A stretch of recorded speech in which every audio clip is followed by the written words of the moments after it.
She is my mother. Annie's voice broke before she could finish the sentence. She hurried down the last few steps, her bare feet touching the cold stone floor. Her eyes were wet and one hand pressed tightly against her chest as if her heart hurt too much to bear. "Dad, please don't send my mother away," she said, reaching for Richard Whitmore's hand. Her fingers wrapped around his, trembling and fragile, just as they had when she was little and frightened by storms. "Please don't fire her. She is my mother." Richard looked down at Annie's hand, gripping his. For one brief moment, the anger on his face seemed to fall away, replaced by confusion. "What did you just say?" he asked quietly. Annie swallowed hard, tears slipped down her cheeks. Richard bent slightly toward her, his voice lower now, careful, but trembling in a way he could not hide. "Annie, say that again. Tell me what you just said. Who is your mother?" Annie looked at him, then turned toward Clara Mae Johnson, the house cleaner, standing near the center of the foyer. The damp cloth was still folded neatly in her hand, as if she were only an employee who had accidentally stepped into a storm that did not belong to her.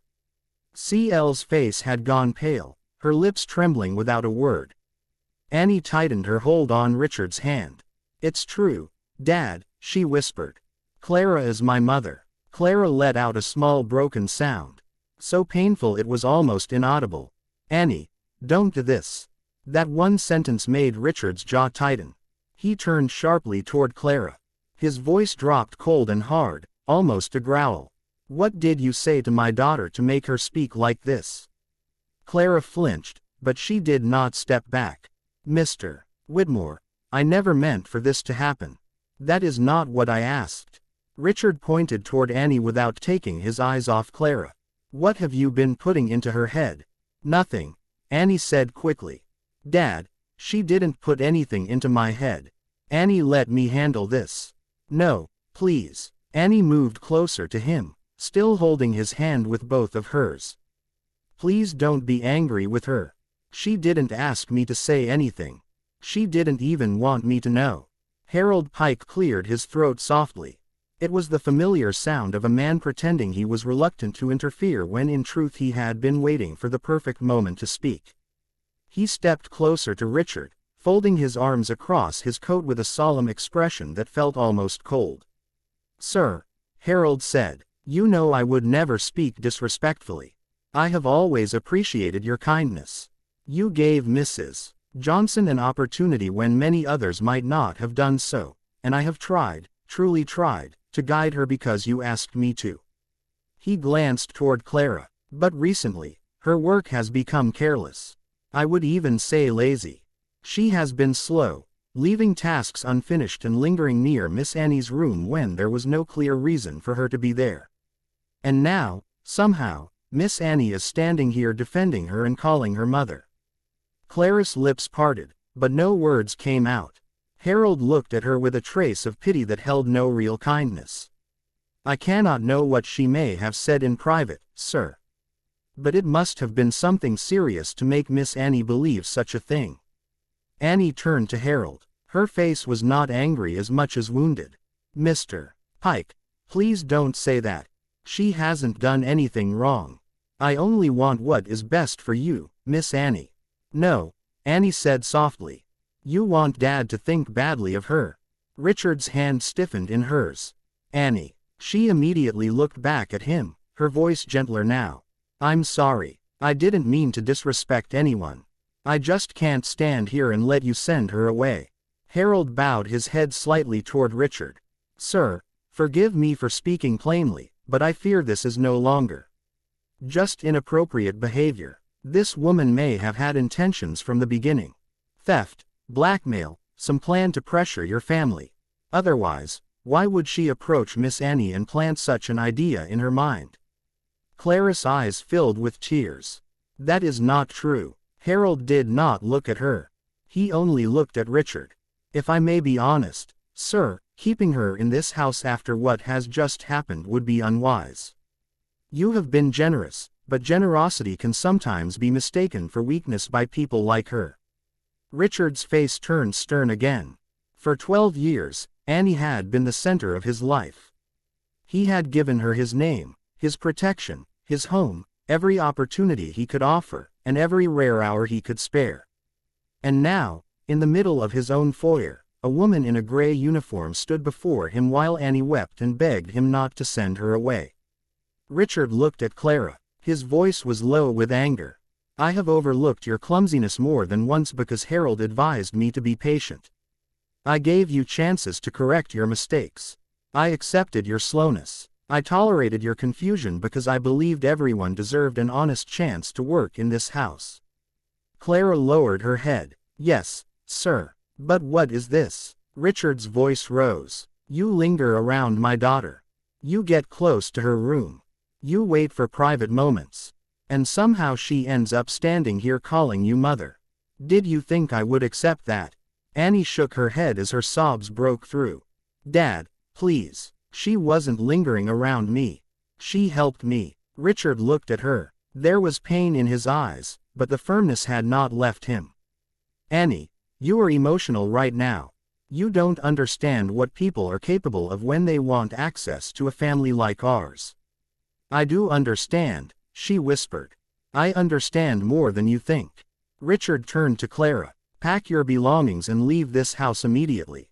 Clara's shoulders pulled in, but she did not argue. She only looked at Annie. That look carried so much sorrow that Annie let out a small broken sound, like a plea torn straight from her chest. "No, Dad." Annie stepped in front of Clara, not with pride, but with the trembling fear of a child trying to hold on to someone who might be taken from her life once again. "Please don't make her leave. Not like this. Move aside." "I can't." Richard's voice sharpened. "Annie, I said, move aside." She shook her head. Tears fell without stopping. "Please don't make me do that. Please, Dad, just 1 minute. Listen to me for 1 minute." Harold immediately stepped in when he noticed Richard's brief hesitation. "Sir, this is exactly why she must leave now. The longer she stays, the more emotional Miss Annie will become. Mrs. Johnson has crossed a boundary. No employee should ever cross. If you allow her to remain, she will only tighten her influence over Miss Annie." Clara's voice escaped almost as a breath. "I have never controlled her." Richard turned on her sharply. "I did not give you permission to speak." Clara fell silent. Annie's face tightened with pain. "Dad, don't speak to her like that." Richard looked at Annie. The pain in his eyes made him look older in that moment. "I am trying to protect you, but you are hurting her. I am protecting my daughter from a woman who has never given me one honest answer. She was afraid. Annie said she was afraid you would throw her out before you ever listened to the truth." Harold shook his head. "Miss Annie, please calm down. This is exactly how manipulation works. She makes herself look weak, so you feel responsible for her. Mr. Whitmore, I strongly advise you to end this now. Have security escort her out. Change every access code in the house and let your attorneys review every contact she has had with Miss Annie." Richard drew in a deep breath, fighting to hold on to the last of his composure. Harold is right. This has gone too far. "No." Annie reached for Richard's hand again, but this time he did not close his fingers around hers. That small refusal hurt her more than his anger.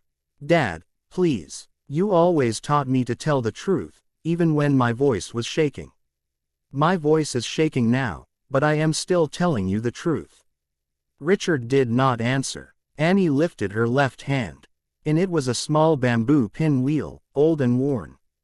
One blade was cracked, and the handle had been smoothed by years of being kept, touched, and hidden away. "She made this for me when I was little." Richard looked at the pinwheel, then back at Annie. "You told me you didn't remember where it came from." "I didn't know how to remember," Annie said. "Not until I heard her sing." Clara covered her mouth with one hand. Annie continued, her voice choked but clearer with every word. "When I was tired, she brought me honey tea, the same tea I used to drink when I was scared. When it rained, she knew to leave the hallway light on. She called me my little Annie when she thought I was asleep. And she has that scar." Richard's eyes narrowed. "What scar?" Annie gently took Clara's wrist and turned it over. Clara let her, though her whole body seemed to shrink beneath everyone's gaze. Across the inside of her wrist was a long pale scar. Faded by time, she was hurt while making this pinwheel for me. Annie said, I remember crying. I remember her singing to me so I wouldn't be afraid. Harold shifted slightly. Sir, scars and old stories can be arranged. Annie looked at Richard with pleading eyes. Dad, please don't listen to him right now. Please listen to me. Clara's voice trembled. Mr. Whitmore. Richard cut her off louder this time. I told you I did not give you permission to speak. Clara closed her mouth. Her eyes dropped to the floor. Annie looked wounded by her father's voice. Dad, please. She is not your enemy. Harold stepped closer to Richard. Sir, with all due respect, the entire staff is watching. If this continues, she will only bring more shame upon this family.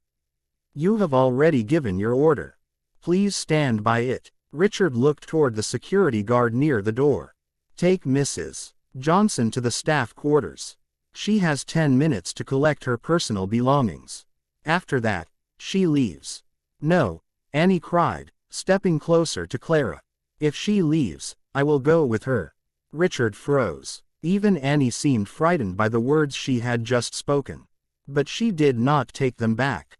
She looked at her father through her tears, still small in her pleading, still the daughter he loved, but this time she no longer had the strength to remain safely aside while Clara was taken away.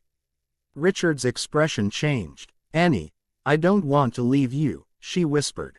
But I can't stand here and watch you throw my mother out of this house.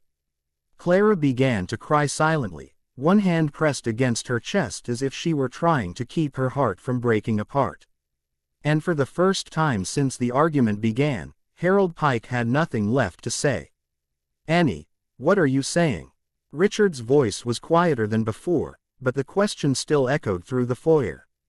Annie wiped her tears with the back of her hand. I'm saying I can't let you send her away, Dad. That is not what you just said. Richard slowly stepped toward her. You said if she leaves, you will go with her. Annie lowered her head. Her shoulders rose and fell once. I didn't mean that I wanted to leave you. Then what did you mean? I meant that I can't stand here and watch you throw her out as if she means nothing. Richard's face hardened at those words. No one said she means nothing. Harold leaned forward slightly. Sir, with all due respect, Mrs. Johnson has put your family in an impossible position. Annie looked at him, then back at Richard. She didn't put anyone in anything. I said it because it's the truth. Richard stared at his daughter as if he were trying to find the reason this morning had gone so terribly wrong. Do you understand what you are saying about this woman? Do you understand what that means? Annie nodded, but the movement was barely there. Yes, you understand that I legally adopted you. You understand that I raised you. You understand that I have been your father for the past 12 years. Her lips trembled. Yes, Dad, and now you are standing here telling me that the woman who cleans this house is your mother. Yes. Harold let out a careful breath. Sir, this is exactly why I urged immediate action. Miss Annie is overwhelmed. Mrs. Johnson has clearly been working on her emotions for quite some time.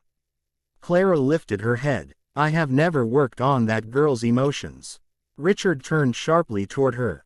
I told you not to speak. Annie flinched. Clara fell silent again, but her eyes remained on Annie, full of guilt and pain. Richard saw that look, and it only made him angrier because it was not the look of a stranger.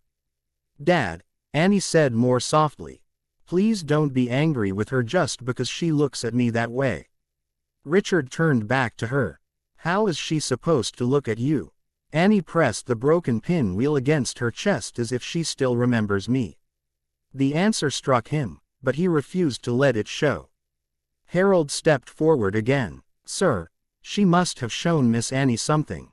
Perhaps a photograph, some old object, a keepsake. People can build stories around small things like that. It is a common tactic when money is involved. Annie shook her head. This isn't about money. How do you know, Lex? Because if she wanted money, She could have asked me for help a long time ago, but she never did. She could have told me who she was on the first day she met me, but she didn't. She tried to stay away from me. Richard gave a quiet, bitter laugh. By entering your room in the middle of the night, Annie's eyes filled with tears again. I had fallen asleep. That does not make this better. She only covered me with a blanket. Annie. She thought I didn't know. She thought I was asleep. Annie looked at Clara, her voice fading until it was almost a breath. Then she sang that song. Richard stopped. What song? Annie swallowed hard. The song I used to hum when I first came here. You even asked my music teacher if it was some kind of church hymn. Remember? She didn't know. No one knew. Richard remembered. He had not thought about it in years. Annie, at 6 years old, sitting on the edge of a bed far too big for her small body, humming the same few notes over and over whenever rain tapped against the window. He had bought nightlights, weighted blankets, therapy sessions, anything that might help her feel less afraid. But he had never found out where that song came from. Annie looked up at him. She knew that song. Harold quickly said, "How staff can hear many things, sir. Miss Annie may have hummed that song recently." "That's not what I mean," Annie said. "Not like that." Richard's eyes moved toward Clara, almost against his will. "Where did you learn that song?" Clara's lips parted, then closed again. She looked at Annie as if asking for permission without words. Annie gave a small nod. Clara said, her voice trembling, "I used to sing it to her whenever the rain frightened her." Richard narrowed his eyes. When Clara's voice grew even softer before Harold immediately stiffened. "Sir, she is leading you into a trap. Notice how she answers only enough to make you ask another question. That is not honesty. That is performance." Annie turned to Richard. Her hands lifted slightly, no longer arguing, only pleading. "Dad, please. I'm not asking you to believe everything right away. I'm only begging you not to send her away before you hear the truth." Richard looked at her hands. They were shaking. No matter how angry he was, he had never been able to bear seeing Annie tremble. When she was little, he had spent countless nights sitting on the floor beside her bed because she could not sleep unless she heard someone breathing nearby. He had signed the adoption papers with a steadier hand than he had now. He had once promised himself that little girl would never again have to stand in a room and beg to keep someone from being taken away. And yet here she was standing right in front of him. Richard turned to the security guard. "Step back." Harold turned his head. "Sir, I said, step back." The guard moved away from Clara. Annie let out a breath of relief as if she had been holding it for several minutes. "Thank you, Dad." Richard's voice did not soften. "Don't thank me yet." Harold lowered his voice. "Mr. Whitmore, with all due respect, delaying this will only give Mrs. Johnson more time to make the situation worse." Richard looked at him. "You have made your position very clear, Harold. I only wish to protect your family. My family is standing in front of me, Harold." That silenced him for a moment. Richard turned to Clara. "You will not leave this property until I know exactly what this is, but do not mistake that for trust." "I understand, sir," Clara said. "And you will answer every question I ask." Clara nodded. Annie stepped closer to Richard, her voice still trembling. "Can we sit down, Dad? Please. She looks like she's about to faint." Richard glanced at Clara. For the first time, he noticed how strangely tense her face was, and how white her knuckles had become from gripping the cloth in her hand. He was annoyed that he had noticed it at all. Compassion only made everything more chaotic. "Fine," he said. "The sitting room." Harold immediately spoke up. "Sir, I must object."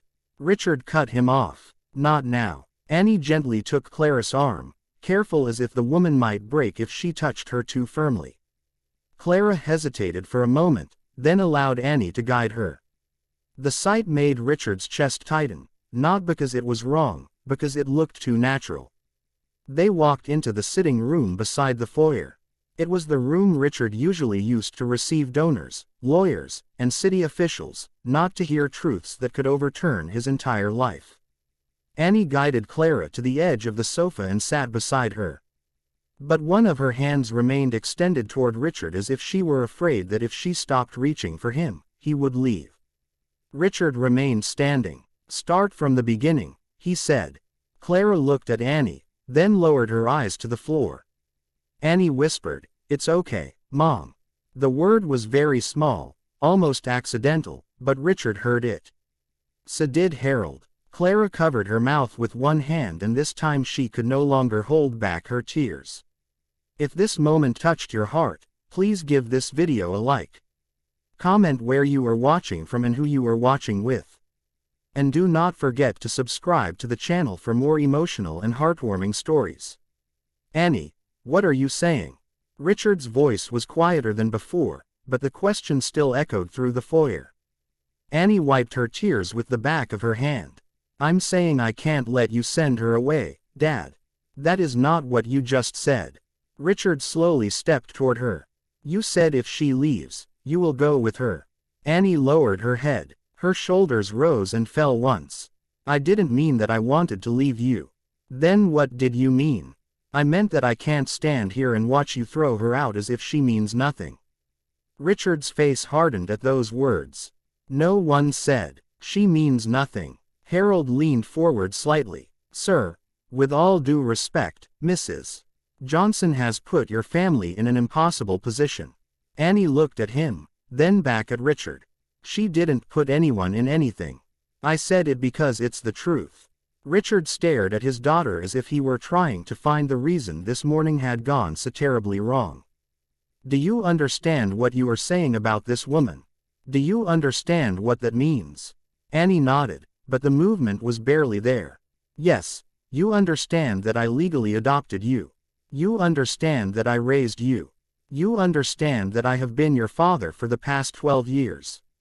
Her lips trembled. "Yes, Dad, and now you are standing here telling me that the woman who cleans this house is your mother." "Yes." Harold let out a careful breath. "Sir, this is exactly why I urged immediate action. Miss Annie is overwhelmed. Mrs. Johnson has clearly been working on her emotions for quite some time." Clara lifted her head. "I have never worked on that girl's emotions." Richard turned sharply toward her. "I told you not to speak." Annie flinched. Clara fell silent again, but her eyes remained on Annie, full of guilt and pain. Richard saw that look and it only made him angrier because it was not the look of a stranger. "Dad," Annie said more softly, "please don't be angry with her just because she looks at me that way." Richard turned back to her. "How is she supposed to look at you?" Annie pressed the broken pinwheel against her chest as if she still remembers me. The answer struck him, but he refused to let it show. Harold stepped forward again. "Sir, she must have shown Miss Annie something. Perhaps a photograph, some old object, a keepsake.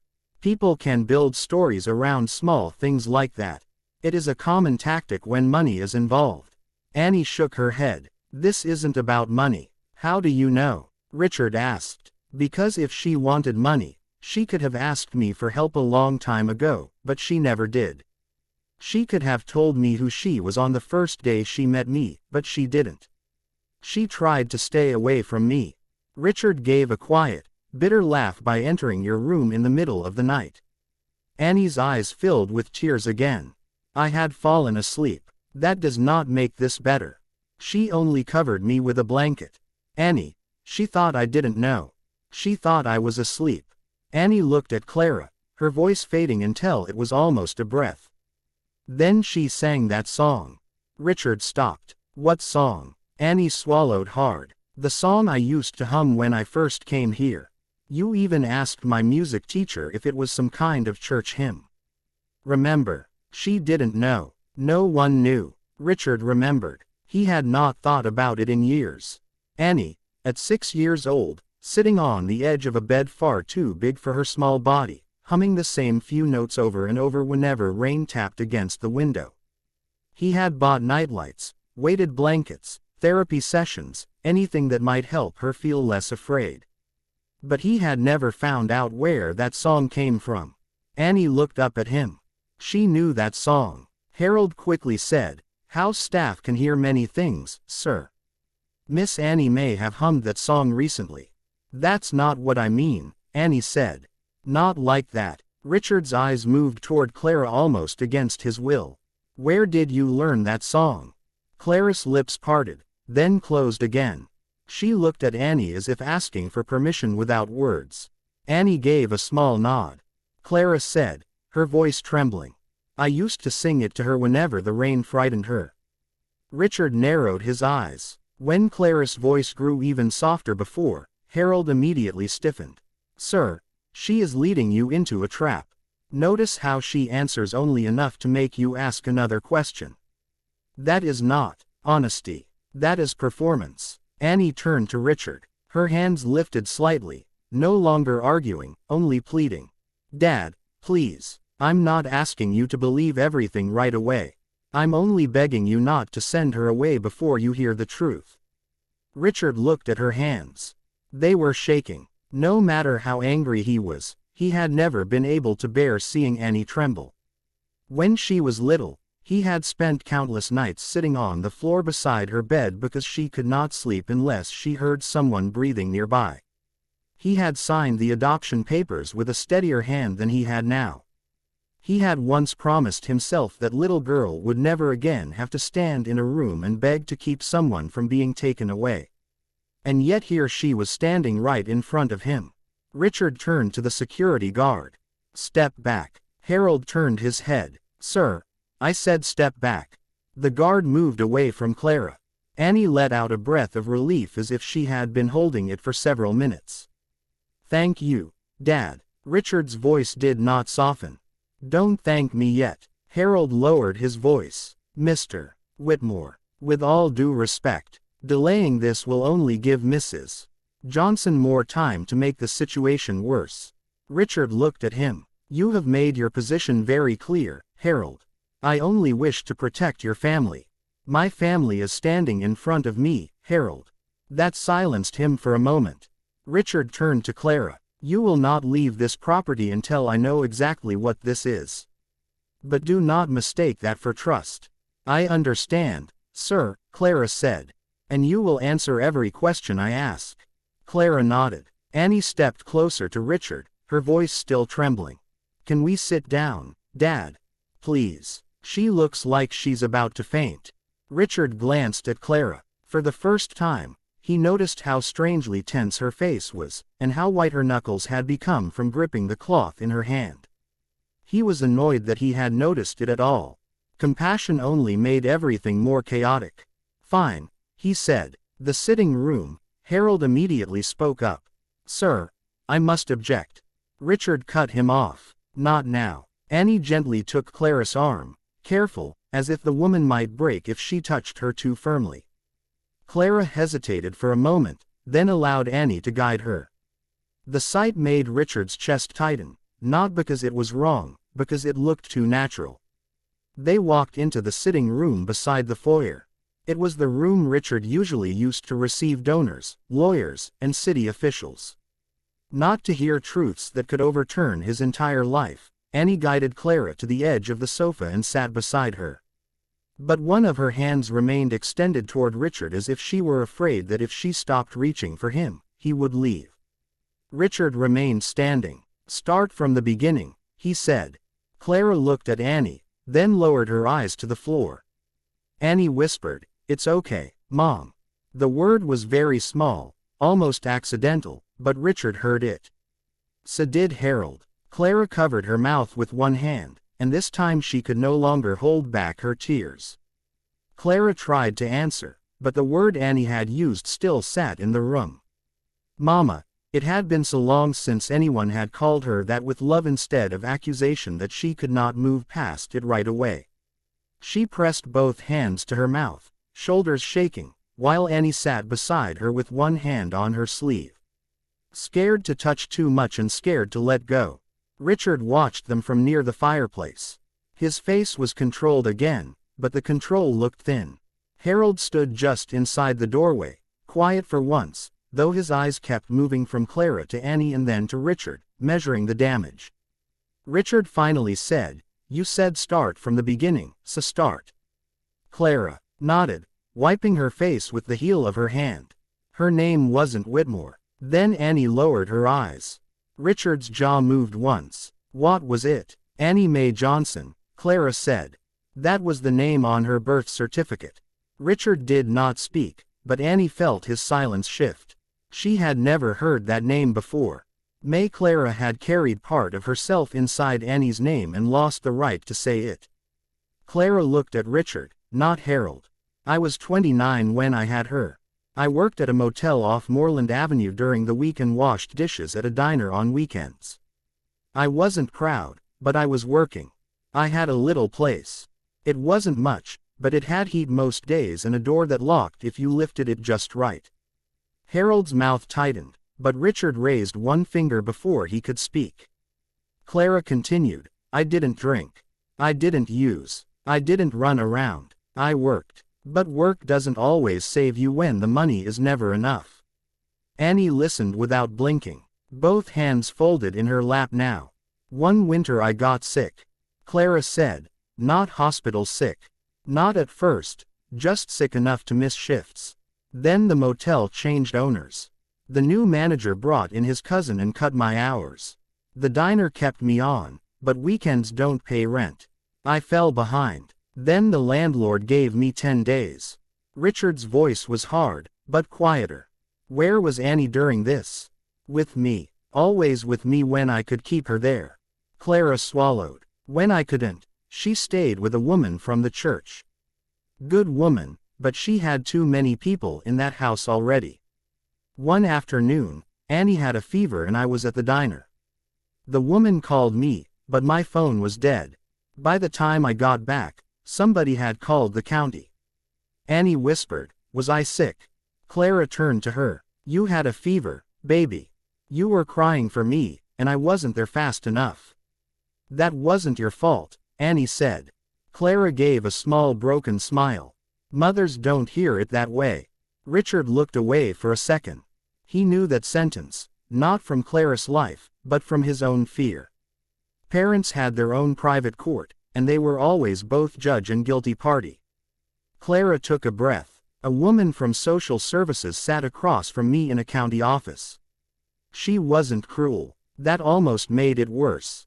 She said temporary placement. She said stability plan. She said if I found housing and steady work, we could review the case. Richard said, and you signed? Clara looked at him. I signed because they told me signing was the way to get her back. Harold stepped in. Mr. Whitmore, with respect, that is a familiar story. There are always explanations after the fact. Annie's voice came out small. Please stop. Harold softened his face. Miss Annie, I only mean I know what you mean, Annie said. Please stop. Richard did not look at Harold. Let her finish. Clara's hands twisted together. I found work again. Not good work, but steady enough. I went back to the office. They told me the case had been moved. Then they told me Annie had been placed with a foster family outside my district. Then another. Every time I filled out a form, there was another desk, another name, another answer that sounded final but wasn't clear. Annie's lips trembled. Did you look for me? Clara turned fully toward her. Every way I knew how. I called. I wrote. I took buses to offices where they told me I needed an appointment, then made appointments where they told me I had the wrong department. I kept every paper because paper was the only thing those people respected. Richard's eyes narrowed slightly at the phrase, you have those papers. Yes, sir. Here. Clara nodded. In my bag. In the staff room. Harold quickly said. Convenient. Richard shot him a look. Harold. The room went quiet again. Clara went on. Then one day, Mrs. Eleanor Grace, a woman who used to work in the system, told me Annie had been adopted legally. Final. She couldn't tell me much. She said the family had money. She said Annie was safe. Richard's expression changed only a little. I thought safe meant I should leave her alone, Clara said. I told myself if she had a good bed, good food, good schools, then maybe God had done what I couldn't do. Maybe loving her meant staying away. Annie shook her head, tears spilling again. No. Yes, Clara whispered. That's what I told myself because I didn't know how to live otherwise. Richard's voice came low. Then why come here? Clara closed her eyes for a moment. I saw her picture in the paper. She had won an art award. You were standing beside her. Proud as any father could be. She looked healthy, grown, beautiful, and I should have been grateful from a distance. But I couldn't stop thinking. Did she still laugh the same? Did she still hate thunder? Did she still sleep curled on her side when she was tired? Annie covered her mouth. So, I applied through a cleaning company, Clara said. Not under a lie. Clara Mae Johnson is my name. I didn't ask for upstairs work. I didn't ask to be near her. I took what they gave me. The first time I saw her walk through that hall, I almost dropped the bucket. Richard's hands closed at his sides. Clara looked at him, voice shaking. I know how it sounds. I know what you must think. But I did not come to take her. I did not come to shame you. You raised her. I can see that. She says, Dad, like she means it, and that cut me at first, but then it comforted me because it meant she had someone. Richard's face tightened again, but not with the same anger. Annie reached toward him. Dad. He did not move closer, but he did not move away. Clara said, I stayed because I was weak. Because one more day seeing her felt better than another year wondering. I told myself I would never tell her. I would just make sure she had tea when he was tired and a light when it rained, and then I would go home. Harold spoke again, quieter this time. And yet she found out. Clara nodded. Yes, because grief is not as quiet as we think it is. Annie leaned toward Clara, crying openly. Now I heard you sing. Clara shut her eyes. Richard looked at Annie. The lullaby. Annie nodded. The one from when I first came here. I didn't remember where it came from until she sang it. Clara whispered. I thought you were asleep. I was pretending. Annie said. I was afraid if you knew you'd leave. That broke something in Clara's face. Richard saw it. He did not want to be moved by it, but he was not convinced, not calm, but moved. He turned toward the hall. Bring her bag. Harold straightened. Sir, I can have security. No, Richard said. You will bring it yourself. Harold's face went still. Richard's voice lowered. And Harold, if one paper is missing from that bag, you will answer for it. For the first time that morning, Harold looked less certain. Annie held Clara's hand under both of hers and whispered, It's okay, Mama. Richard heard the word again. This time, he did not stop her. Harold did not move at first. He stood at the doorway with the careful stillness of a man deciding whether obedience would cost him less than resistance. Richard turned his head just enough to make the decision for him. The bag, Harold. Yes, sir. Harold left the sitting room without another word. His steps were measured across the foyer, but Annie heard the tightness in them. She kept holding Clara's hand. Clara's fingers were cold. Richard remained near the fireplace. He had not sat down. He looked like a man standing guard over a door he no longer knew whether to close or open. Annie wiped her face again. Dad, she keeps everything in a brown canvas bag. It's in the staff room. Under the bench. Near the lockers. Richard's eyes moved to her. You knew where it was.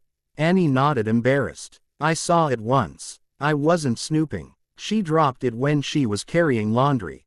And I helped pick things up. Clara closed her eyes. Annie, I saw the picture. Annie said softly. Not all of it, just enough. Richard's voice grew quieter. How long have you known? Annie hesitated. Known for sure. Not long. And before that, I felt it. Richard looked away, jaw tight. Felt it. I know that sounds foolish.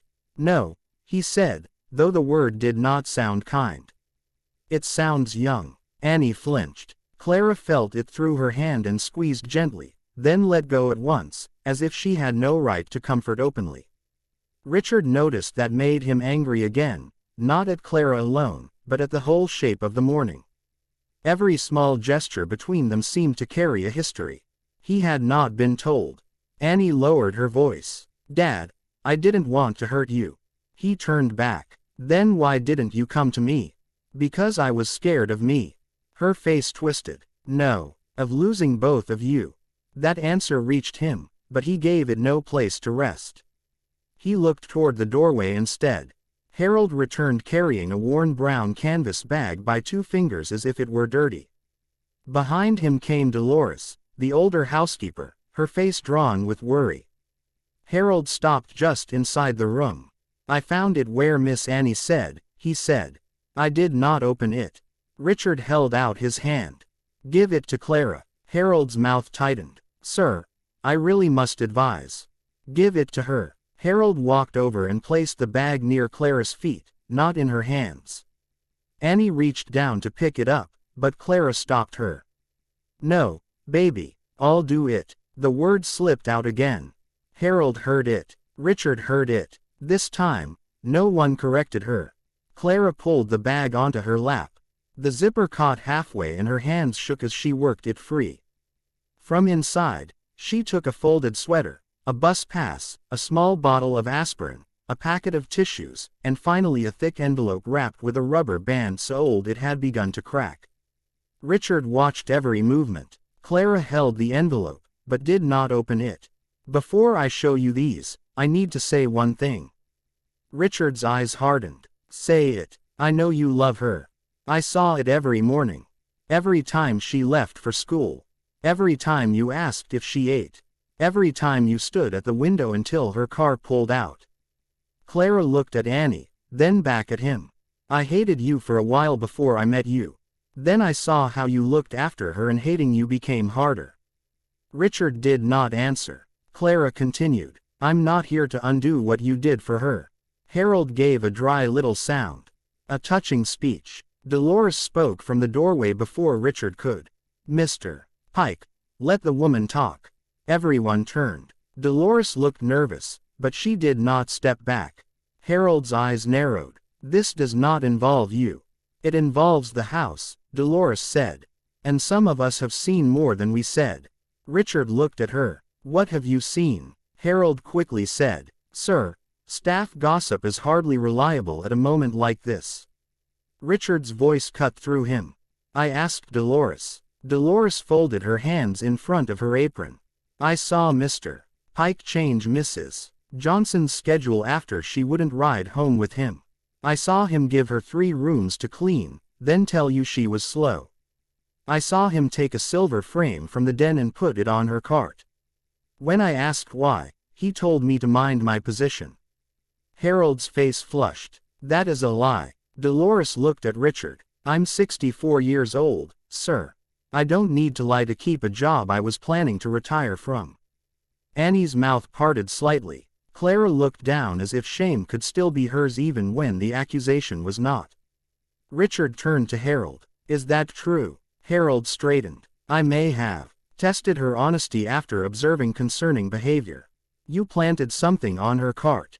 I protected your household. Richard took 1 step toward him. Did you plan it? Harold looked at Annie, then Clara, then back at Richard. Nothing was taken. That is not what I asked. Harold said nothing. Richard's face settled into a coldness Annie knew well. It was the expression he wore when a business partner had lied and did not yet know the conversation was over. Clara opened the envelope with care. Mr. Whitmore, these are not perfect papers. Poor people rarely get perfect papers, but they are what I have. She laid them on the table one by one. A birth record with Annie Mae Johnson printed in black ink. A hospital bracelet flattened and saved in a plastic sleeve. Copies of letters Clara had sent to county offices. Returned envelopes. A worn photograph of Clara holding Annie at 5. The bamboo pin wheel still whole. A note from Eleanor Grace confirming she had helped Clara search for adoption information years after the placement became final. Richard did not touch the papers at first. He read them from where he stood as if closeness might make them more real. Annie whispered, Dad, he picked up the birth record. The room seemed to shrink around that single sheet. Richard read the name, then the date, then Clara's full name printed beneath Mother. His thumb moved once along the paper's edge. Harold said too quickly, "Documents can be forged." Richard did not look up. "Not by a woman you said was too lazy to finish laundry." Harold went silent. Clara's eyes filled again. "I did lose her, Mr. Whitmore. But I did not throw her away." Annie covered her mouth, holding back a sob. Richard looked at the hospital bracelet next, then the photograph. He had seen Annie's face at 6, frightened and guarded. In the picture, she was younger, smiling with a freedom he had never seen in those early adoption days. Clara stood beside her, tired, thin, happy. Richard set the photograph down slowly. For the first time, his voice had no anger in it, only strain. "Why didn't anyone tell me her mother was looking?" Clara gave a sad laugh. "Men with money get clean files. Women like me get waiting rooms." Annie reached for Richard's hand again. This time, after a long moment, he let her take it. Richard let Annie hold his hand for several seconds before he slowly pulled away. He did not do it harshly, but Annie felt the distance as soon as his fingers left hers. Clara saw it too and lowered her eyes as if she had caused a pain she could not mend. Richard picked up the photograph again. The girl in it was Annie. No question. Younger, thinner, smiling with a gap in her front teeth. Both hands wrapped around the bamboo pinwheel. Clara stood beside her in a faded yellow shirt, one arm around Annie's shoulders, the other hand bandaged at the wrist. He set the picture down and looked at Clara. "You had 12 years. Clara's face tightened. "Yes, sir. 12 years to contact me. I know you knew where she was." "Not at first, but eventually." Clara nodded. "Eventually." Richard's voice stayed calm, and that made it harder to hear. "And instead of calling my attorney, instead of contacting the adoption agency, instead of making a lawful request, you came into my home under a cleaning contract." Annie whispered, "Dad." She was scared. Richard did not look away from Clara. "I'm asking her." Clara folded her hands together. "I did try the lawful way. I wrote letters. I called offices. I went where they told me to go. Every answer led to another door. When I finally learned enough, Annie was already your daughter in every legal way. I was told I had no standing. You should have come to me." Clara's eyes lifted then, tired and honest. "Would you have opened the door?" Richard did not answer at once. Harold seized the pause. "Sir, forgive me, but this proves the point." She knew proper channels were closed, so she found a side entrance. "That is not fear. That is planning." Annie shook her head. "Stop twisting everything." Harold turned to her with a soft voice. "Miss Annie, no one is twisting anything. Your heart is kind. That is why she chose you."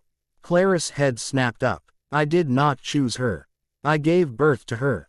The room froze. Richard looked at Clara, and the force of those words landed between them. Annie began to cry again, quieter this time. The kind of crying she seemed ashamed of because it made her feel younger than she was. Clara immediately softened. "I'm sorry. I didn't mean to say it like that."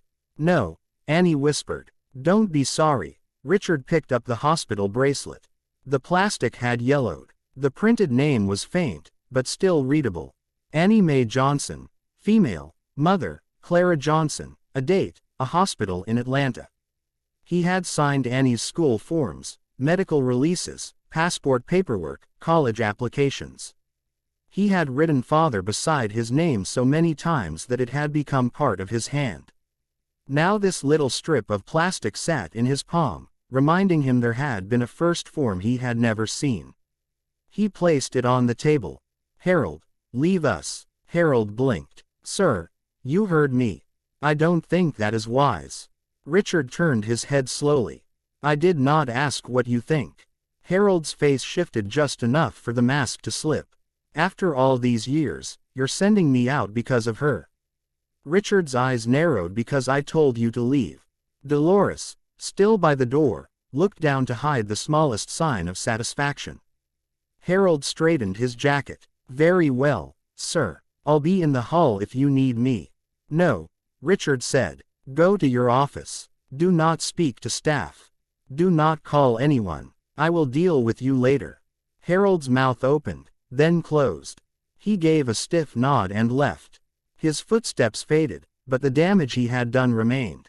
Annie sat closer to Clara, though not quite touching her now. She looked at Richard with a trembling kind of hope. Thank you. Richard rubbed his thumb across the edge of the table, a small movement that showed more strain than his face did. Do not thank me for sending a man out of a room. I still don't know what I'm looking at. You're looking at the truth, Annie said. I'm looking at papers, memories, and a great deal of pain. That's what truth can look like. Richard looked at her then. There was surprise in his face and something like sorrow. When did you start sounding older than me? Annie almost smiled, but it broke before it formed. Sometime this morning. Clara turned toward Richard. Mr. Whitmore, I know what I did was wrong. Taking that job without telling you. Being near her, keeping quiet. I know, but every time I tried to leave, I'd hear her in the hallway or I'd see her carrying those art folders or I'd notice she hadn't eaten, and I would tell myself, one more day. Just one more day to make sure she was all right. Richard's voice roughened. You were not the one responsible for making sure she was all right. No, sir, you were, and you did it. The simple respect in her answer unsettled him more than any argument could have. He had prepared himself for accusation, for demands, for some attempt to take credit or claim injury. Clara gave him none of that. She gave him the one thing he did not know how to fight. Gratitude. Annie reached for him again. Dad, I'm not asking you to stop being my father. His eyes closed for half a second. That is easy for you to say. No, it isn't. Her voice cracked. Because I'm scared, too. I'm scared if I love her out loud. You'll think I love you less. Richard looked at the papers on the table. Do you? No. Annie answered so fast it almost hurt. No, Dad, you're my dad. You came to every recital. You sat with me when I couldn't sleep. You taught me how to drive even though I almost hit the mailbox. You're my dad. Clara gave a quiet broken breath. She had not known those things. She was grateful for them and wounded by them at the same time. Annie turned to her and she's my mother. I don't know how to make that easy for anybody. Richard stood still for a long moment. Then he said, nothing about this will be decided in this room today. Annie's face fell. What does that mean? It means Clara will not be removed from the property tonight. Clara looked up sharply. Richard continued. She will stay in the guest house until I verify these documents and speak with the adoption attorney who handled your case. Annie's relief came out as a shaky breath. Thank you, Dad. Richard held up a hand. I am not making promises beyond tonight. I know. He turned to Clara. You will not enter Annie's room. You will not move through this house without permission. Not until I understand what has happened. Clara nodded quickly. Yes, sir. Annie looked hurt by the terms, but she did not argue. She knew they were standing on a narrow bridge, and one wrong word could break it. Richard gathered the papers into a careful stack. Dolores, please prepare the guest house. Yes, Mr. Whitmore. Dolores left at once. Clara stood slowly. Mr. Whitmore. He looked at her. Thank you for not sending me away. Richard's answer came after a long pause. I didn't do it for you. Clara nodded, accepting even that. Annie stepped toward Clara, then stopped and looked at Richard for permission without meaning to. The small gesture hurt all three of them. Richard saw it. His voice softened by a fraction. Go ahead. Annie crossed the room and hugged Clara. Clara held her carefully at first, then tighter when Annie began to cry into her shoulder. Richard turned away, not because he was angry now, but because watching them made him feel as if a door had opened inside his own house, and he had been standing outside it for years. Richard left the sitting room with the papers in his hand. But he did not go far. He stopped in the hall outside where no one could see his face and stood there listening to the low sound of Annie crying against Clara's shoulder. He told himself he was giving them privacy. The truth was harder. He did not know what to do with the sound. For 12 years, when Annie cried, he had been the one she reached for. He knew which mug she wanted when she had a sore throat, which blanket she took to the sofa after bad dreams, which side of the car she preferred when rain made the windows loud. He had built his life around knowing those things. Now Clara knew some of them from a time before him, and Richard felt the old fear rise in his chest. Not anger this time. Not exactly. Loss. He looked down at the documents. Annie Mae Johnson. Clara Mae Johnson. The ink was old. The paper creased, but nothing about it felt false. That bothered him more than if it had looked fake. Fraud had corners. This had age. Dolores came from the side hall, drying her hands on a kitchen towel. The guest house is ready, sir. Fresh sheets, towels, and I put coffee in the cabinet. Richard nodded. Thank you. She waited. He noticed. Is there something else? Dolores glanced toward the sitting room. That woman has been working here 7 months. She never raised her voice at anybody. Never took so much as a biscuit unless somebody offered. Harold had people thinking she was lazy, but she did more than her share. Richard's mouth tightened. Why didn't anyone tell me? Dolores gave him a careful look. She had worked in large homes too long to answer without thinking. Because Harold was the one who spoke to you, Mr. Whitmore. The rest of us spoke to him. That answer landed cleanly. Richard looked toward Harold's office down the corridor. Where is he? In his office, I believe. Make sure he stays there. Dolores nodded, then softened her voice. Miss Annie is a good young woman. She's not trying to wound you. I know that. But he did not know how to feel as if he knew it. When Richard returned to the sitting room, Annie stepped away from Clara at once, wiping her cheeks quickly, as though she had been caught doing something wrong. That hurt him, too. You don't have to stop, he said. Annie's face crumpled a little. I didn't want to make you feel bad, Richard almost laughed. But there was no humor in him. We may be past that. Clara stood. I should go to the guest house now. Annie reached for her sleeve. Can I walk with her? Richard looked at the papers in his hand, then at Annie. To the door. Not inside. Not tonight. Annie nodded, trying to accept the little she was given. Okay. Clara seemed ready to refuse even that, but Annie's fingers held the edge of her sleeve with such quiet need that she could not pull away. They crossed the foyer together, slower than necessary. Richard followed a few steps behind. It felt strange to walk through his own house like a guest to someone else's grief. At the side entrance, Clara stopped and turned to Annie. I'll be right out back, Clara said. Just across the yard. Annie nodded. Will you be okay? Clara smiled through tired eyes. I've slept in worse places than a Whitmore guest house. Annie did not smile. I know. Clara touched Annie's hand, then drew back. I'm sorry. Please stop saying sorry for everything. Clara looked at Richard before answering. Some habits take time. Richard opened the side door. Evening air came in cool and damp, carrying the smell of cut grass and wet stone from the garden paths. Clara stepped outside, then paused. Mr. Whitmore, she said. He met her eyes. I know you don't trust me. You shouldn't. Not yet. But whatever you think of me, don't punish Annie for asking questions I should have answered years ago. Richard's voice was flat. I do not punish my daughter. No, sir, Clara said gently. But sometimes fear does the punishing for us. She walked toward the guest house before he could answer. Annie stood at the door until Clara reached the small porch and Dolores switched on the light inside. Only then did Richard close it. Annie turned to him, her face worn and young in a way that made him ache. Are you mad at me? No. Are you sure? I am angry at the situation. I am angry I was not told. I am angry that a man I trusted may have used my concern for you to hurt someone.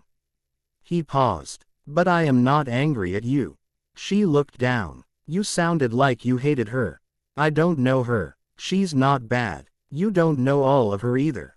Annie accepted that with a small nod. I know enough not to let her be thrown out. Richard's eyes closed briefly. You said you would go with her. I was scared. So was I. That surprised her. Richard put the envelope on the hall table and rubbed one hand over his face. When you came to live here, you barely spoke for 3 weeks. You kept that broken pinwheel under your pillow. Every time it rained, you hummed that song until you fell asleep. I asked everyone where it came from. No one knew. Annie stepped closer. You remember that. I remember everything about you. Her tears came back but softer now. Then please believe me when I say loving her doesn't take me away from you. Richard looked at her for a long time. I am trying. I know. From down the hall a door opened. Harold appeared, jacket buttoned, face composed though his eyes were tight. Sir, he said, I thought perhaps you might need assistance calling the attorney. Richard turned. I told you to stay in your office. I did, but given the seriousness of this matter, I felt you felt entitled to ignore me. Harold stopped. No, sir. Richard stepped toward him. Dolores says you changed Clara's schedule after she refused personal attention from you. Harold's face hardened for the length of a breath. Then the servant's mask returned. Dolores is mistaken. She also says you placed a silver frame on Clara's cart. That was a test of procedure, a test you did not authorize with me. I was protecting your home. Richard's voice dropped. You keep saying that because it is true. No, you were protecting your pride. Harold's mouth opened, then closed. Annie stood behind Richard, hugging herself. She did not look triumphant. She looked tired, and that made Richard's voice turn colder. You will leave the property tonight, he said. Dolores will collect your keys. My attorney will review your employment contract tomorrow. Harold's face went pale. After 16 years after this morning, Harold looked past him toward Annie. Miss Annie, you may not see it now, but I was trying to save your father from a mistake. Annie's voice was small. You tried to make him throw my mother away. Harold had no answer to that. Richard called security, but there was no scene. Harold left through the same side entrance Clara had used, carrying one leather briefcase and the remains of his dignity. Annie watched from the hall, then looked away before the door closed. Later, Richard walked Annie upstairs. Outside her bedroom, she paused. Dad, yes, can I see her tomorrow? Richard's first answer was no. It rose fast, old and protective. But he thought of Clara crossing the yard alone, of Annie's hand on his, of the word Mama breaking open a room. Yes, he said after breakfast with me there. Annie nodded. That's fair. Fair. He almost told her none of this was fair. Instead, he touched her shoulder. Try to sleep. She looked at him with tired eyes. You too. Richard went downstairs after her door closed. He sat alone in his study with Clara's papers spread across the desk. Near midnight, rain began tapping the windows. From upstairs came a faint sound, so soft he almost missed it. Annie was humming. This time, Richard knew where the song had come from, and the knowing did not comfort him. It simply made the house feel larger and lonelier than it had that morning. Morning came without mercy. Richard had not slept more than an hour. He sat at his desk until dawn with Clara's papers arranged in front of him, then rearranged, then placed back in the same order. Birth record, hospital bracelet, county letters, returned envelopes, photograph, a note signed by Eleanor Grace. At 6:30, he called his attorney. By 7, he had learned enough to know the papers were not easy to dismiss. The adoption had been legal. Annie's placement had passed through the county system. Her father's name had appeared in early records and then disappeared into the clean final file Richard had received. No one had lied to him. Exactly. They had simply given him a version with all the rough edges trimmed off. That made him feel worse. At breakfast, Annie came downstairs in the same sweatshirt she had worn the day before. Her hair was tied loosely, her eyes swollen from crying. She paused at the dining room entrance as if she needed permission to enter her own morning. Richard saw it and hated that he had helped create it. Come eat, he said. She sat across from him. Dolores placed oatmeal, toast, berries, and coffee on the table. then left them alone. Annie looked toward the window that faced the guest house. "She's awake," Richard said. Annie looked at him quickly. "You saw her?" "I saw the light on." "Oh, she'll join us after breakfast." Annie's hands folded in her lap. "You said I could see her after breakfast." "I did with you there." "Yes," she nodded. "That's okay." Richard sat down his coffee. "You don't have to act grateful for every inch I give you." Annie's eyes lowered. "I don't want you to take the inch back." The sentence struck harder than he expected. He pushed his plate away. "Annie, I'm sorry. Stop apologizing." She gave a faint, tired smile. "You and Clara keep telling me that." Hearing Clara's name at his table still felt strange. Richard forced himself not to react. "I spoke to Paul Harris this morning, our attorney." "Yes, he handled the final adoption paperwork." Annie's whole body tensed. "What did he say?" "That the documents Clara brought appear consistent with the early file." Annie's mouth trembled. "So, you believe me?" Richard answered carefully. "I believe there is enough truth here that I have no right to shut the door on it."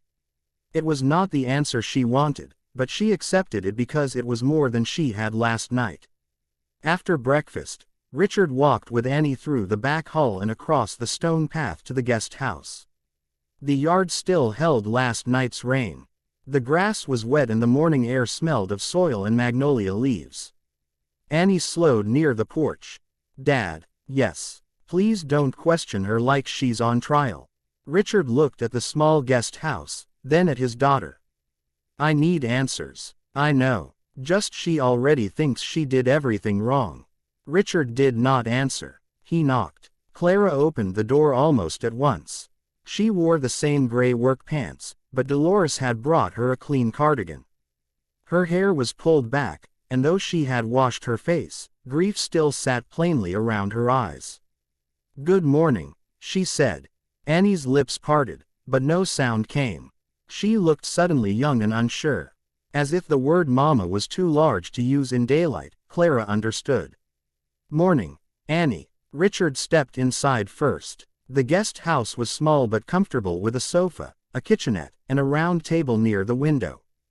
Clara had not unpacked. Her brown bag sat by the door, ready to be carried away. Annie noticed. "You packed." "I didn't unpack." "Why?" Clara gave a soft breath. "Habit." Richard took that in and said nothing. They sat at the table. Annie sat between them at first, then seemed to realize what it meant and moved slightly closer to Richard as if to reassure him. Clara saw and lowered her gaze. Richard saw and felt no comfort from it. He placed the papers on the table. "I spoke with the attorney. I will verify everything properly. Until then, I need to understand what you expect from Annie." Clara's answer came quickly. "Nothing. That is not realistic. I don't mean I expect not to love her. I mean I don't expect her to fix what happened to me." Annie's eyes filled again. "I want to know you." Clara's face folded, but she held herself steady. "Then we go slow." Richard looked at Clara. "You entered my house knowing who she was. You did not tell me. You allowed my daughter to form an attachment without knowing why. Do you understand why I see that as a violation?" "Yes, sir." Annie started to speak, but Clara touched the table lightly, stopping her. "Your father is right to ask that."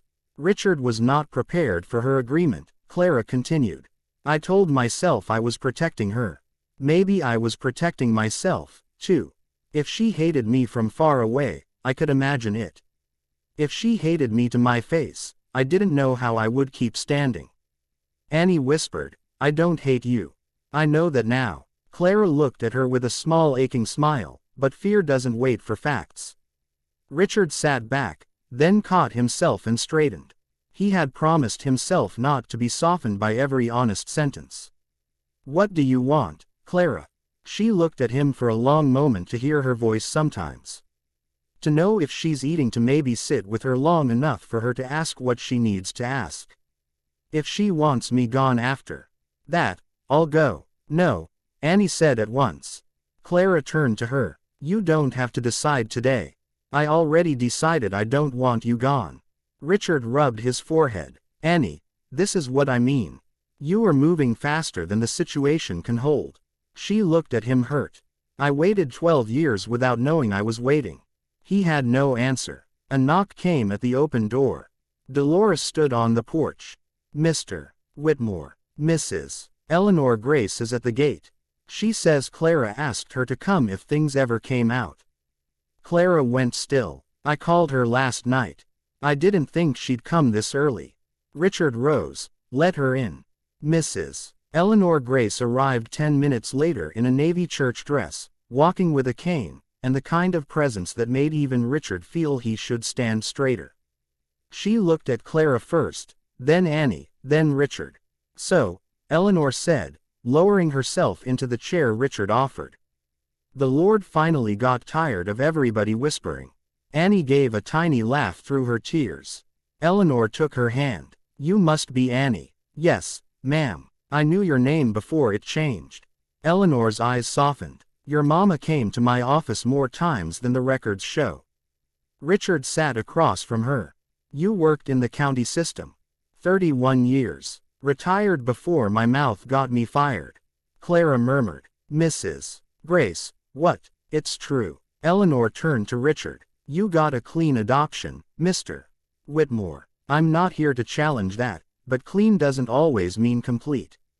Richard listened. Eleanor tapped the papers. This woman tried. Not perfectly. Poor folks don't get perfect paths.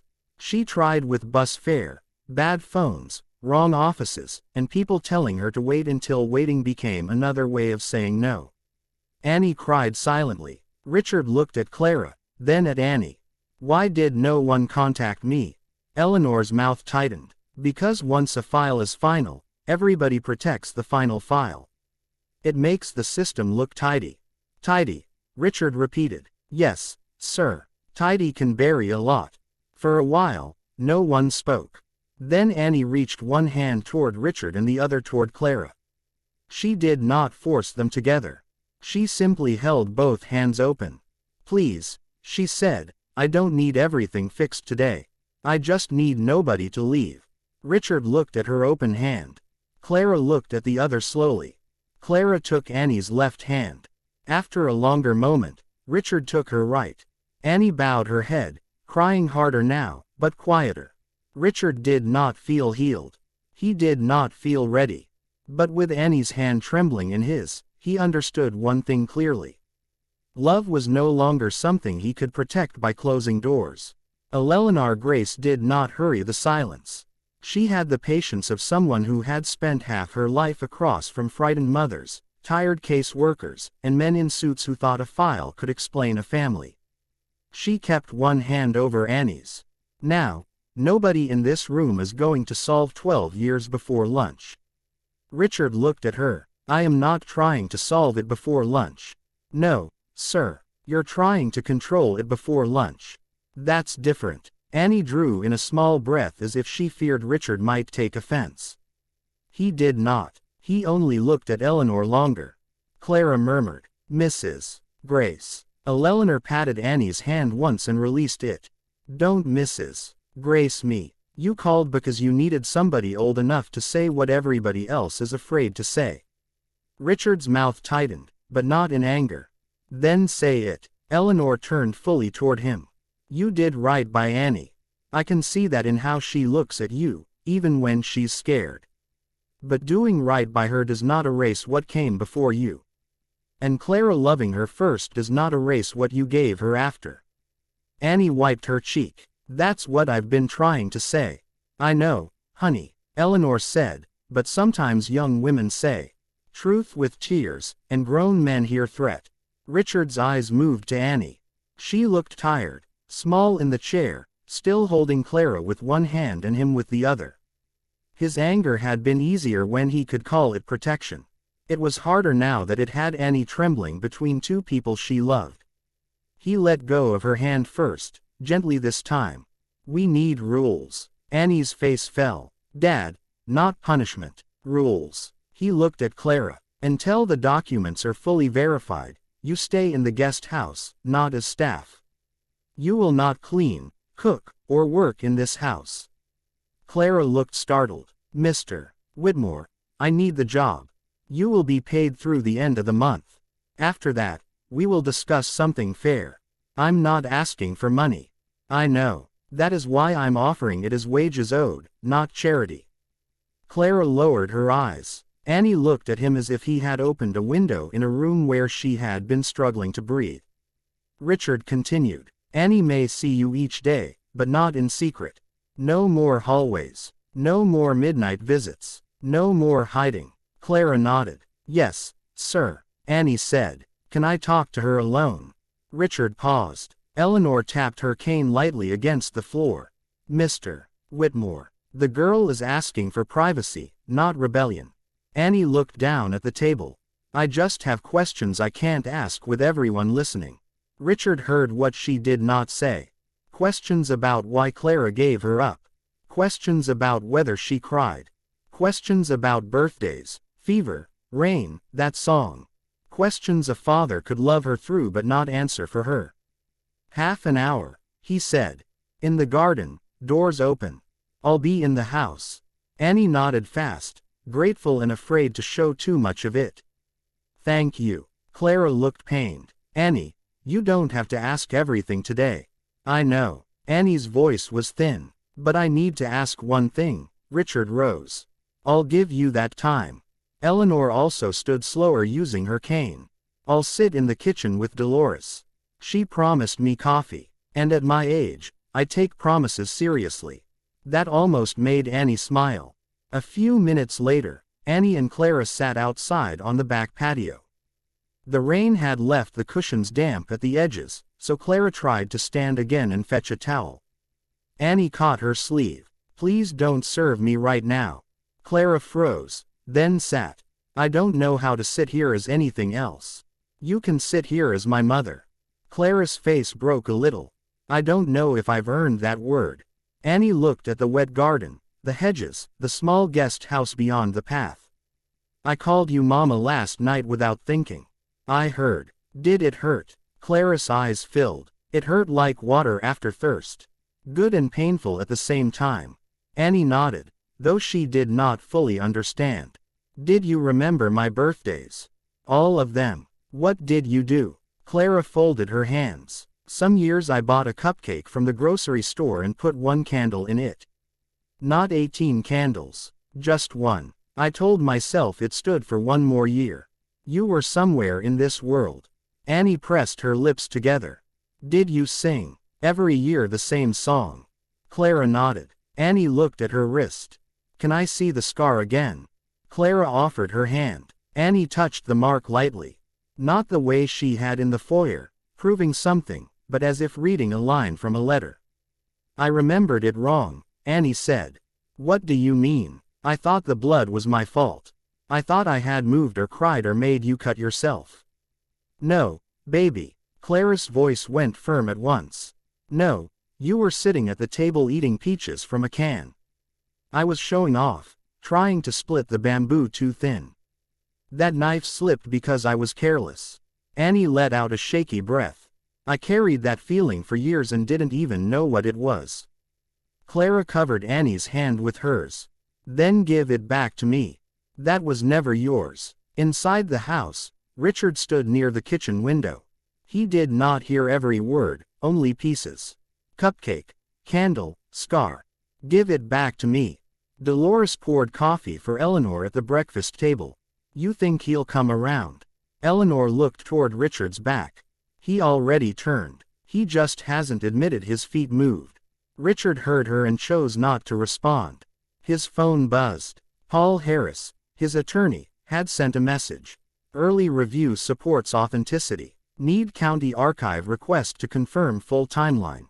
No indication. Clara Johnson's parental claim is fabricated.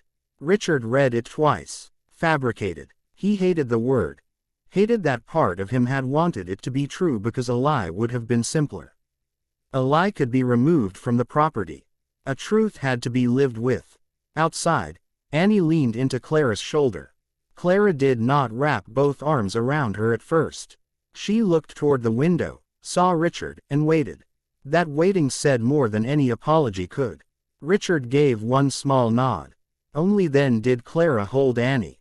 Eleanor came to stand beside him. There's your first lesson. Richard did not look away from them. What lesson is that? She waited for you. A woman trying to steal your daughter would not have done that.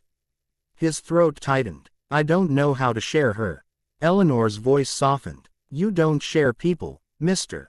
Whitmore. You share time. You share meals. You share the work of loving them well.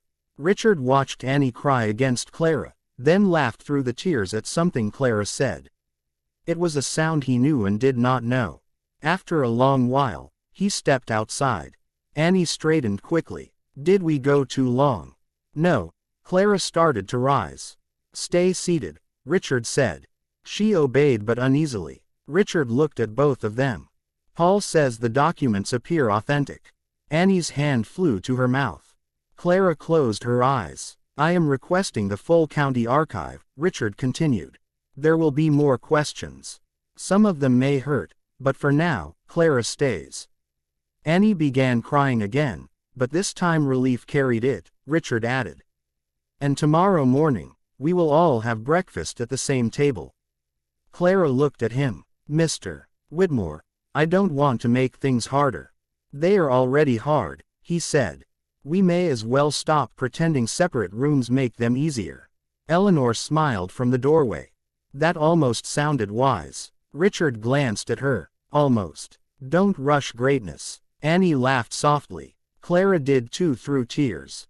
Richard stood there on the damp patio with his daughter between the woman who had raised her in safety and the woman who had loved her from the far side of loss. And he understood that the house had not grown smaller because Clara entered it. It had only become honest about the rooms he had never opened. Breakfast the next morning did not feel like breakfast.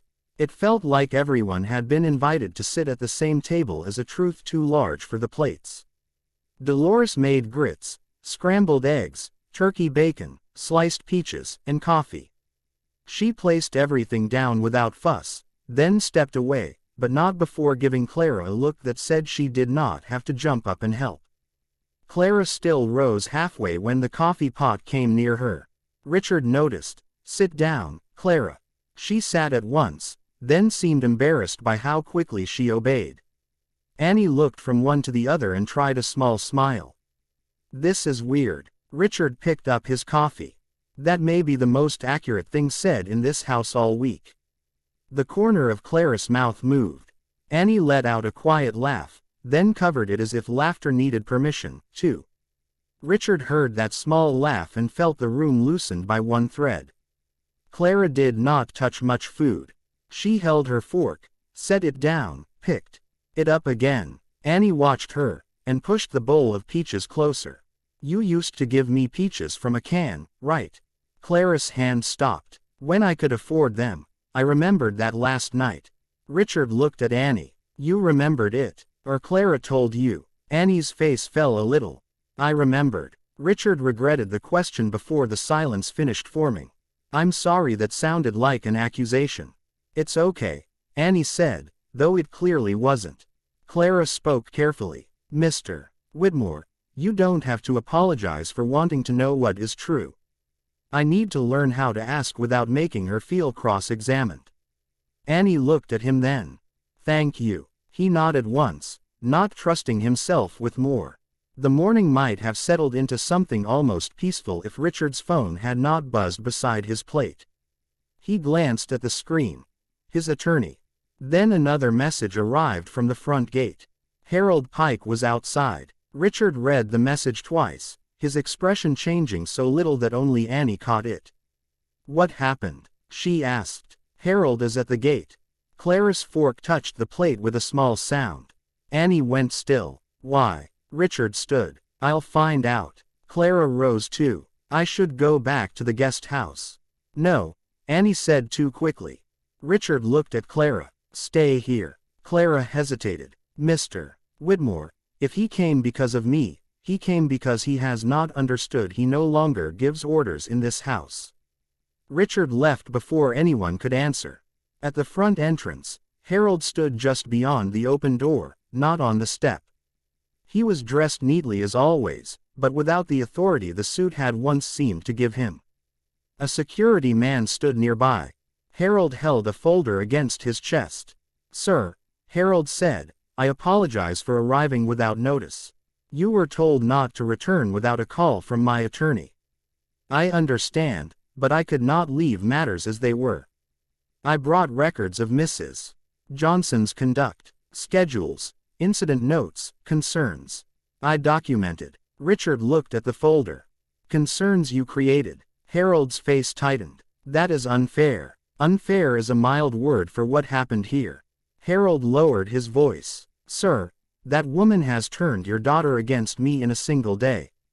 Annie spoke before Clara did because Clara prepared her to speak. Richard's patience thinned. "You should choose your next words with care." Harold stepped closer, then stopped when the guard shifted. "I gave 16 years to this family. I know how people approach wealth. They come softly first. A sad story, a familiar song, a scar, then comes money, then comes control. I was trying to protect you from humiliation." Richard looked at the man he had trusted with household keys, private schedules, personal routines. He saw, maybe for the first time, how much of Harold's loyalty had depended on being near power, and resenting anyone below him who refused his hand. "You were protecting yourself," Richard said. Harold's face hardened. "She rejected a kindness from me and then acted as though I had insulted her. After that, I watched more closely. That is all. You punished her. I disciplined staff. You lied to me." Harold did not answer. Richard took the folder from him and handed it unopened to the guard. "Give this to my attorney." Harold seemed relieved for a second. Richard added along with a note that every claim inside is to be checked against staff statements and camera logs. The relief died. "Sir, I would caution you against believing kitchen gossip over a man who stood by you for years." Richard stepped closer, voice low. "A man who stands by me does not use my fear to make me cruel." For the first time, Harold looked truly wounded. Not because he felt guilt, but because Richard had named him plainly. "You will not contact Annie," Richard said. "You will not contact Clara. You will not contact anyone on my staff except through counsel. If you try to enter this property again without permission, you will deal with police and not with me." Harold swallowed. "After 16 years, that is all." "No," Richard said. "After 16 years, that is mercy." He closed the door before Harold could speak again. When Richard returned to the dining room, Annie had not eaten. Clara was standing near the window, her hands locked together. Dolores hovered by the sideboard, pretending to adjust napkins. "He's gone," Richard said. Annie's eyes searched his face. "Is he coming back?" "Not into this house." Clara looked down. "I'm sorry this has cost you someone you trusted." Richard placed both hands on the back of his chair. "He cost himself that." Clara nodded, but she still looked troubled. "Men like Mr. Pike don't always stop because a door closes." Annie's face tightened with worry. Richard caught it and softened his tone. "There will be no scene, no shouting from gates, no calls reaching you, no surprises." "I will handle it properly," Annie whispered. "I don't want him hurting you either." Richard's expression changed. "Me." He knew exactly what to say to scare you. Clara looked at Annie with quiet pride and sadness. Richard sat down again. Yes, he did. That admission made the room feel different. Richard had not surrendered authority. He had done something harder for him. He had admitted someone had used it. Dolores poured him fresh coffee. "Mr. Whitmore." "Mrs. Grace called. She said she can come by this afternoon if Miss Annie wants her." Annie looked at Clara, then Richard. "Could she?" Richard nodded. "Yes." Clara touched the edge of the table. "Maybe Mrs. Grace can help explain the old records better than I can. And maybe," Annie said softly, "we can talk about what happens next without everybody being scared." Richard looked at her, then at Clara. "Scared may be part of it for a while." Annie gave a small nod. "Then we can be scared at the same table." Clara's eyes filled again, but she smiled through it. Richard picked up his fork at last. "Eat your breakfast, Annie." She almost laughed. "You still sound like Dad." I have no plan to stop. Clara lowered her gaze and this time her smile stayed. Richard noticed. Annie noticed too. For the first time since the word mother had split the foyer open, breakfast continued. Not easily, not comfortably, but with all three still seated, and that was more than any of them had believed possible the morning before. By afternoon, the house had settled into a kind of careful quiet. It was not peace. Peace did not come that fast. It was more like the pause after a hard rain when the streets were still wet and everyone was waiting to see what had been washed loose. Annie stayed near the breakfast room long after the plates were cleared. Clara kept offering to help Dolores, then stopping herself when Dolores raised an eyebrow. "Honey," Dolores said at last, "if you touch one more dish, I'm going to sit on your hands." Clara gave a tired smile. "I don't know what to do with myself." "Try sitting." "I'm not good at that." "I noticed." Annie smiled a little and Clara looked relieved to have caused it. Richard watched from the doorway. He had spent the hour after breakfast on the phone with Paul Harris, then with the private investigator his company used for sensitive matters, then with a woman at the county archive office who became much more helpful when she realized who was calling. None of it made him feel better. Every answer pointed in the same direction. Clara's story was not clean, but it was real. Eleanor Grace arrived at 3 with a leather purse, her cane, and no patience for ceremony. Dolores opened the door for her, and Eleanor walked in as if the house had been waiting for common sense. "Where is everybody?" she asked. "In the breakfast room," Dolores said. "Good. I'm too old to wander rich people's hallways." Richard heard that from inside and stood as she entered. Eleanor gave him a brief nod, then went to Annie first. "How are you holding up, sweetheart?" Annie shrugged. "I don't know." "That's an honest answer." Clara stood. "Mrs. Grace, thank you for coming." Eleanor looked her over. "You look like you haven't slept." "I haven't." "Well, crying all night never did make anybody prettier. But sometimes it clears the pipes." She sat down with care and placed her purse on her knees. "Now, Mr. Whitmore, you asked for the old story from someone who worked near the system, not inside your lawyer's version of it." Richard sat across from her. "I asked for facts. Facts are fine, but don't confuse them with the whole truth." He nodded once. "Go on." Eleanor opened her purse and removed a thin folder. "I did not bring confidential files. I'm retired, not foolish. What I brought are copies of notes Clara gave me over the years, letters she sent, appointment cards, and my own written statement saying she tried to locate Annie after the adoption process moved beyond her reach." Clara looked down embarrassed by the stack. "I didn't know you kept those." "You kept hurting yourself with the idea nobody would ever believe you," Eleanor said. "So I kept paper." Annie leaned forward. "She really came to you many times. Sometimes in the same work shoes, sometimes with bus transfers tucked in her sleeve because she didn't own a car. She was not always calm. She was not always saying things the way officials like to hear them said, but she came." Richard looked at Clara. "Why didn't your name appear in the final file I received?" Eleanor's mouth pulled tight. "Because final files are made to comfort the receiving family. They give enough to move forward. Not always enough to understand what was left behind. That sounds convenient. It is for everyone except the woman crying in the waiting room." Annie's eyes filled and Clara quickly said, "Annie, don't carry that." "I'm not carrying it," Annie whispered. "I'm just hearing it." Richard noticed how Clara accepted correction from Annie the way a thirsty person accepts water. Not with pride, with care. Eleanor turned to Richard. "You were not wrong to adopt her. Let me say that plainly. From what I can see, you gave Annie a stable home, education, safety, and a father's devotion. That matters." Richard's throat moved. "Thank you." But Clara was not a monster in a file. She was poor. She was sick for a while. She lacked help. Those things become moral failures on paper faster than people admit. Clara pressed a tissue to her mouth.